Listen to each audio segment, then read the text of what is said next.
It was meant to be a serene spring afternoon at Kensington Palace, until it shattered. Cameras were rolling, guests were smiling, but no one expected the future king to break down in tears. What happened between Prince George and Camilla's grandson Freddie wasn't just childish mischief. It exposed a deep fracture within the royal family: favoritism, silence, and a protective sister's quiet strength. Today, we uncover the chilling story behind the moment that shook the monarchy.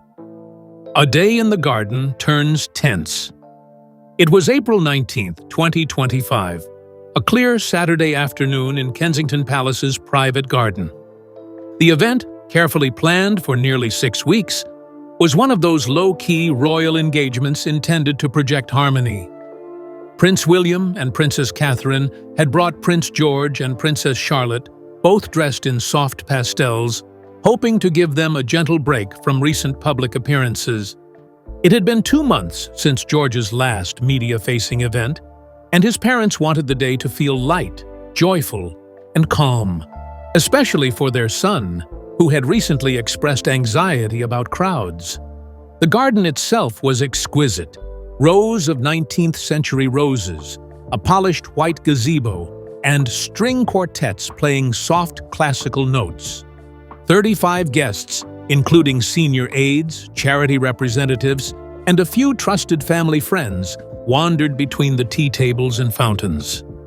The presence of photographers was strictly limited, just one royal-approved lens behind the hedges. Everything had been timed down to the minute, ensuring that no one family would dominate the visual narrative. At least, that was the plan, until Queen Camilla arrived just before 3:15 p.m., accompanied by her grandchildren, most notably Freddie Parker Bowles, the eldest son of Tom Parker Bowles. Freddie, age 12, had a reputation behind palace walls, charming in public but unpredictable in private. While Camilla often defended his antics, staff who'd worked under both Diana and Kate had a different view. They remembered how Princess Diana enforced kindness as a rule, not a virtue. Freddie's presence made several staffers tense instantly. George and Charlotte had been running freely before Camilla's arrival, laughing and chasing a ball near the lavender beds. But when Freddie stepped into the garden, hair slicked, eyes scanning for mischief, the mood shifted. A subtle unease took root, and a few guests exchanged wary glances. The children were introduced briefly. George offered a polite nod, Charlotte curtsied. Freddie muttered something inaudible. From the sidelines, one aide later admitted they sensed a storm coming. This wasn't the first time tensions had simmered between the Wales children and Camilla's side. In December 2023, Freddie had interrupted Charlotte during a carol reading at Sandringham, laughing loudly before being escorted out. But this time, there were more witnesses, and more at stake. What began as a picture-perfect afternoon would, in less than 30 minutes, turn into a defining moment for how the world saw the next generation of royals. And then it happened, faster than anyone could prepare for. What should have been a sweet, quiet moment between children turned into something darker. A single act, in broad daylight, would unravel the illusion of harmony.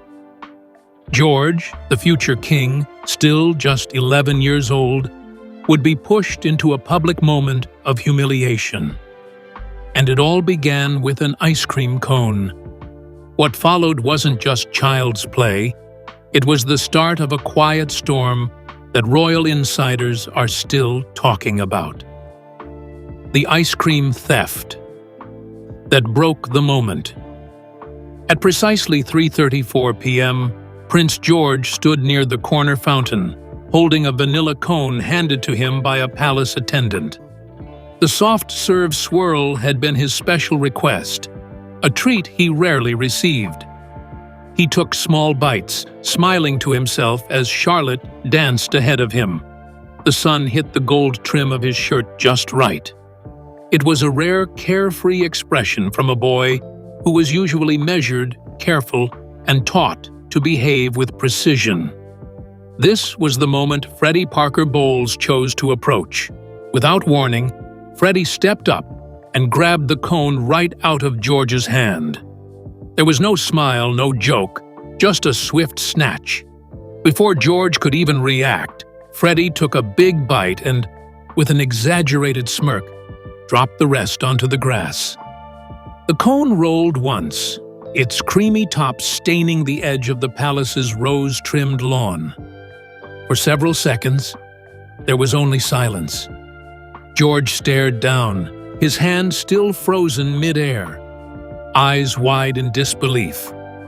A nearby aide later described the moment as gut-punch quiet, as if even the garden itself had paused in collective shock. George's lip trembled, but he didn't yell. He didn't scream. Instead, he blinked rapidly as tears filled his eyes. His posture shrank. His confusion deepened. It wasn't about the ice cream. It was about why no one stopped Freddie. Why did it happen? Why did no adult intervene? Charlotte, just feet away, gasped and ran to his side, wrapping her arms around him tightly. Her face, caught in a single photograph later leaked online, showed more than surprise. It showed deep, protective instinct. Meanwhile, staff nearby seemed frozen, afraid to confront Camilla's grandson with her standing just 10 feet away. From across the garden, Queen Camilla was seen chatting and sipping from her china cup. One aide claimed she glanced in George's direction during the incident, but did not react. The staff around her said nothing. No one approached Freddie. No one apologized to George. The message was chilling, not in words, but in absence. A child's pain, broadcast to dozens of guests and aides, was left unacknowledged. What was meant to be a simple garden party had just transformed into an emotionally charged tableau. The emotional rift between the Wales family and Camilla's side was now on full display, and this was only the beginning. But what most guests assumed was a one-off moment, immature, yes, but isolated, was anything but. As George tried to compose himself and Charlotte attempted to distract him, Freddie came back. What happened next wasn't impulsive. It wasn't subtle. It was deliberate, and it was personal. This second act would strip away any chance of plausible innocence. It would mark the precise second when a simple prank became something else entirely, targeted humiliation, and the unraveling of any remaining illusion of unity between the branches of Britain's most famous family. The second strike. Barely 4 minutes had passed since the ice cream incident when Freddie returned, this time approaching George from a different angle. George, still holding Charlotte's hand and standing near the rose arch, didn't see him coming. What happened next wasn't just careless, it was calculated. Freddie stepped forward and deliberately stomped on George's polished shoe. The movement was sharp, fast, and filled with intent. Guests closest to the children heard a crunch as mud smeared into the custom black leather, scuffing the toe and grinding into the laces. George instinctively pulled his foot back, but Freddie leaned into the stomp, pressing harder before finally stepping away with a grin. This wasn't mischief. This was provocation, and it played out in full view of multiple adults. A palace photographer stationed near the western hedge lowered his camera in shock. A senior aide, formerly on Diana's staff in the 1990s, clenched his jaw. Still, no one moved. The weight of Camilla's proximity, just 20 feet away, seemed to suspend protocol. The royals have rules, and one of them, until that day, had always been never cause a scene around the queen consort. Charlotte, reacting faster than anyone, pulled George back and whispered something. He didn't answer. His eyes were now downcast, focused on his ruined shoe. He didn't cry this time. He was past tears. One palace staffer later remarked, "He looked like he wanted to disappear." This wasn't just about a shoe. It was about the realization that he couldn't protect himself. Not in front of cameras, not in front of adults who were supposed to. The boy who would be king had been publicly undermined, and no one had defended him yet. And yet, it wasn't over. What came next wasn't shouted. It wasn't dramatic. It was measured. Princess Charlotte's quiet power, her ability to respond when adults would not, would change everything. Her reaction, tender and strong, would trigger a chain of responses. First from aides, then from Catherine, and finally from Prince William himself. In that moment, the Wales children were no longer just heirs. They were symbols of a family finally refusing to accept silence, even when it came from the top of the royal chain. Charlotte steps up as protector. The quiet strength of Princess Charlotte, just 9 years old, would soon reshape the narrative of the day. As George stood still, staring down at his ruined shoe, Charlotte didn't hesitate. She took his hand, Mamie, with her small fingers, and led him away from the central lawn. Their path curved behind a hedge near the water feature installed in 2021, a quieter corner of the Kensington Palace garden. With guests distracted by their own conversations, Charlotte knelt down in the grass and looked at George's foot, her face a mixture of heartbreak and resolve.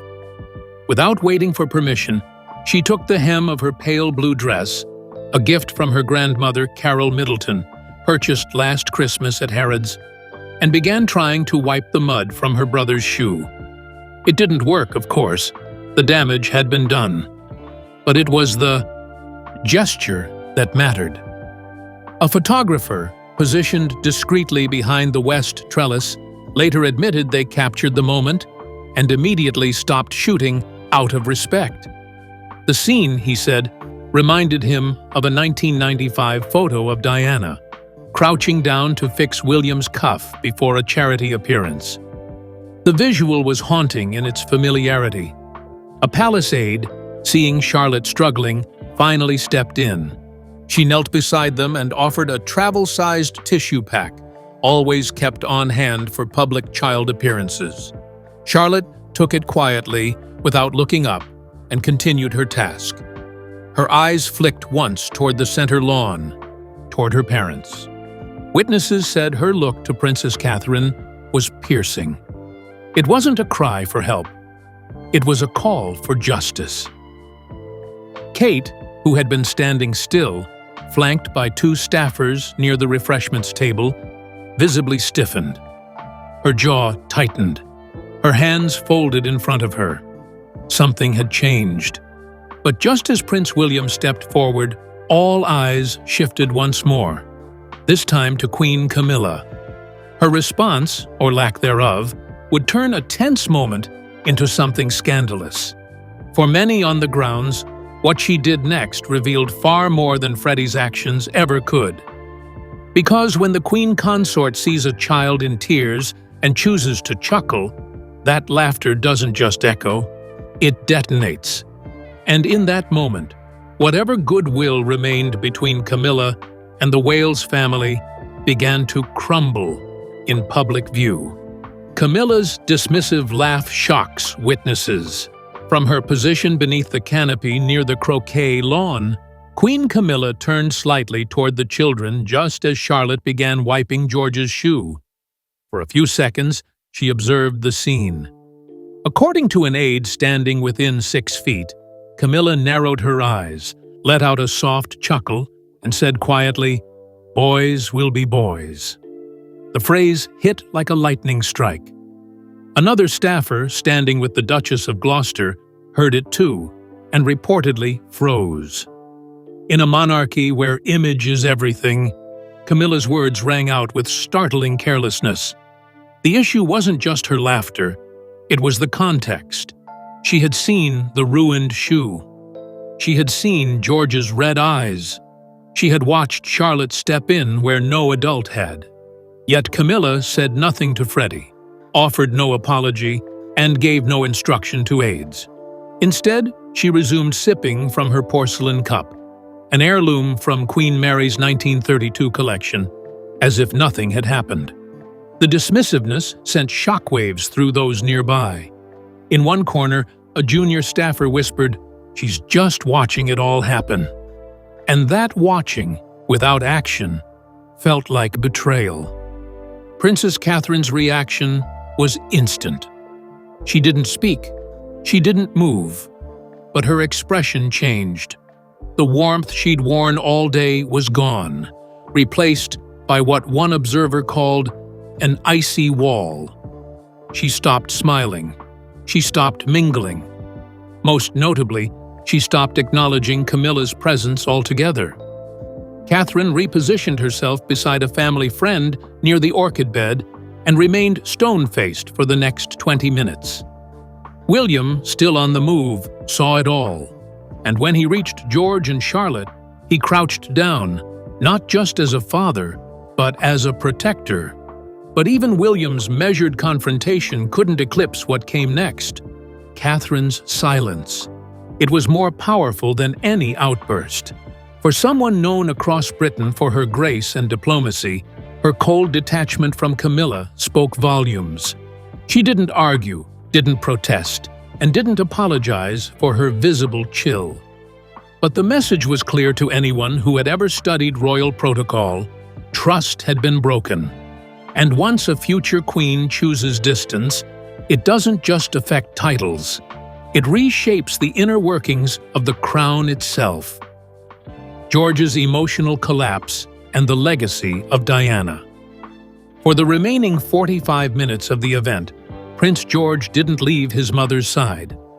He declined every offer to play. He didn't accept another suite. He didn't greet another guest. His posture, slouched shoulders, eyes low, was so unlike the trained composure he typically held during appearances. One aide, with the Wales family since 2018, quietly said, "I've never seen him look so small." This wasn't about being scolded. This was about being let down in public, in front of staff, guests, and most painfully, by those meant to keep him safe. The emotional resonance didn't go unnoticed. Senior aides recalled a moment from 1989 when a young Prince William was made to greet a group of diplomats despite having just been scolded by Prince Charles. Diana had intervened then, pulling her son aside and whispering something that made him smile again. The image from that moment was widely published and praised. But here in 2025, there was no Diana. And George's face showed it. He reportedly asked Catherine during the carriage ride home, "Was it because I was rude?" The question shattered her. Catherine kept her answers minimal, calm, and nurturing. But the damage had already taken root.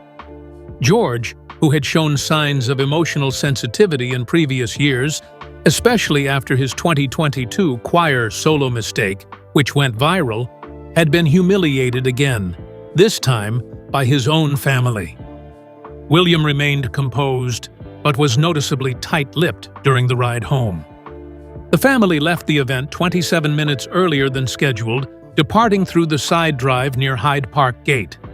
That exit, typically used to avoid media, was chosen deliberately. The family wasn't just leaving a garden party, they were leaving behind a moment they never wanted repeated. But while the Wales family pulled inward, another narrative began building far beyond palace walls. It started with a single leaked photo. Then came the social media posts, the hashtags, the speculation, and before long, the world was watching. The press didn't need statements. The images told the story. And while the palace remained silent, the public had already chosen a side. The child who cried, the sister who defended, and the parents who stood by them. They became more than just royals. They became a symbol of dignity under fires. Camilla's history of favoritism comes to light. As footage and whispers from the April 2025 garden party began to trickle into public view, a deeper concern resurfaced, one that palace insiders had tiptoed around for over a decade. Queen Camilla's pattern of favoritism toward her biological grandchildren had long created discomfort, particularly in contrast to her distant relationship with the Wales children. The garden party was not the first time young Freddie Parker Bowles, now age 12, had crossed a line, and it wasn't the first time Camilla had failed to act. Sources within Clarence House recalled a string of past incidents. In 2021, Freddie allegedly interrupted Princess Charlotte's reading of a remembrance poem by shouting from across the courtyard. In 2022, he reportedly knocked over Prince Louis's juice during a birthday brunch and laughed without apology. On both occasions, Camilla defended him. "He's just full of energy," she would say. "That's our Freddie." While the press was kept unaware of these moments, staff across 3 royal residences were well familiar with what they called the Freddie Pass, Camilla's tendency to excuse or ignore inappropriate behavior entirely. Royal watchers began connecting the dots online. Articles resurfaced, such as a 2019 Tatler profile where Camilla proudly spoke of her boys, but made no mention of George, Charlotte, or Louis. Body language experts on morning shows replayed clips from Trooping the Color 2023, pointing out how Camilla barely interacted with the Wales children. Parenting experts argued that Camilla's inconsistent standard between grandchildren created an environment where boundaries were blurred, and children like George were left exposed to emotional harm. While the internal cracks widened, the response behind closed doors was swift and deliberate. The Wales family was done waiting for change.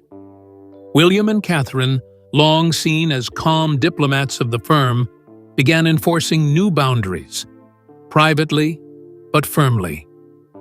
No more blurred lines, no more silent injuries. What had been whispered among staff for years was now being addressed out loud. And with George's emotional well-being on the line, the future king and queen weren't about to let history repeat itself. William and Kate take action privately. In the days following the garden party, tension inside the palace grew dense.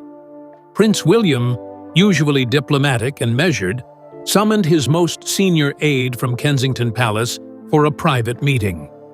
According to sources familiar with the exchange, he began by saying, "This isn't the first time boundaries weren't respected."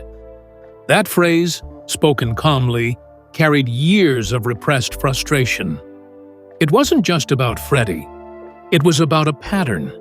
And more importantly, it was about the message being sent to George, Charlotte, and Louis. Princess Catherine, too, took quiet but assertive steps. During a May 2nd school drop-off, she spoke privately with a close friend, reportedly saying, "They think manners don't matter, but they do, especially now." The couple didn't plan a confrontation, but they immediately began redefining protocols. Going forward, any event involving Camilla's grandchildren would require advanced planning and clear behavioral expectations. Aides were instructed to monitor interactions between children. If tensions rose, the Wales children were to be removed without hesitation. Protecting them was no longer optional. It was essential. George, still recovering emotionally, was offered regular check-ins with a child behavioral specialist employed discreetly by the palace since 2020. Kate also implemented anchor moments at home, rituals designed to rebuild George's confidence, like nightly gratitude talks and morning affirmations.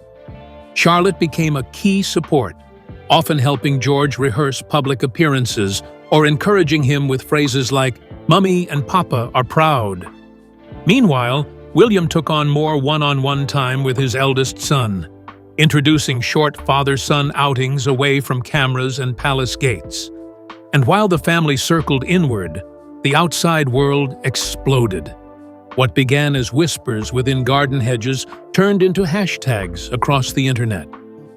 The story that royal PR had tried to contain had now found wings of its own. Photos were circulating.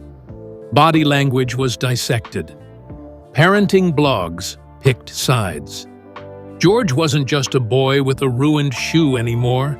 He was a public symbol of empathy and neglect.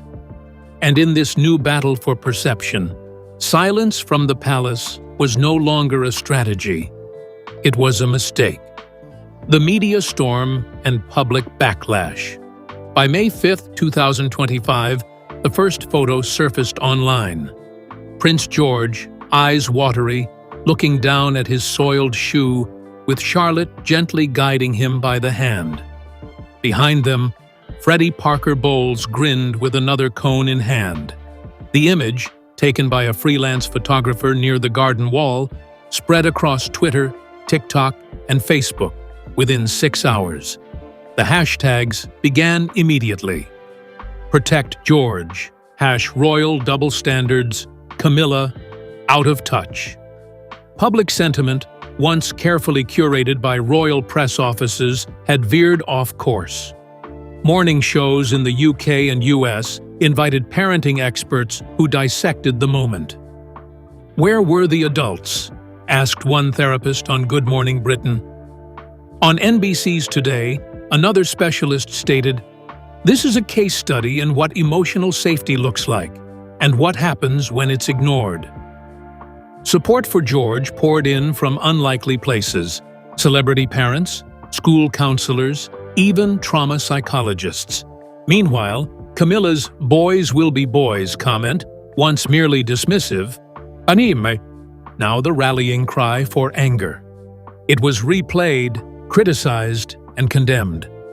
Even loyal monarchists began expressing dismay. Royal forums, once full of gentle gossip, became battlegrounds. Threads comparing Princess Diana's hands-on mothering to Camilla's perceived attachment reached thousands of comments. Side-by-side photos of Diana hugging William and Kate holding George were reposted with captions like, "This is how it's done." Memes depicted George as the quiet hero of a dysfunctional system.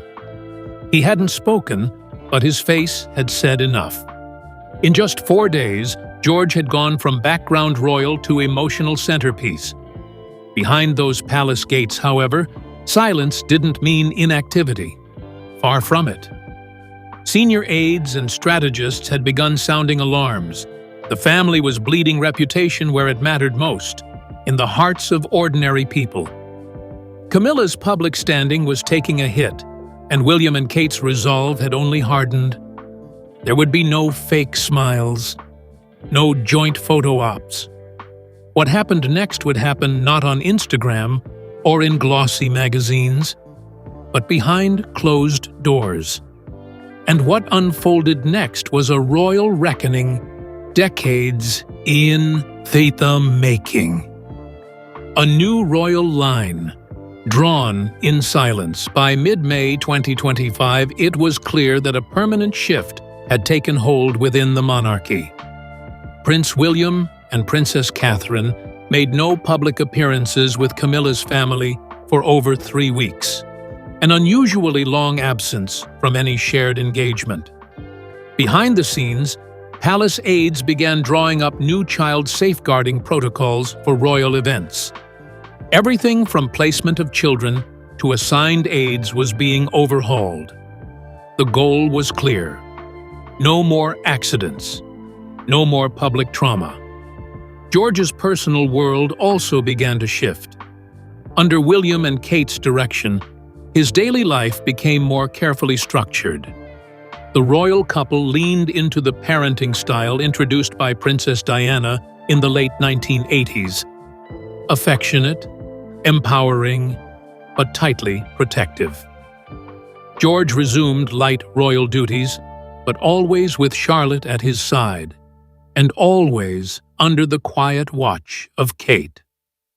The next time he appeared at a charity garden tour in Norfolk, his shoe gleamed, and his smile, though smaller, was authentic.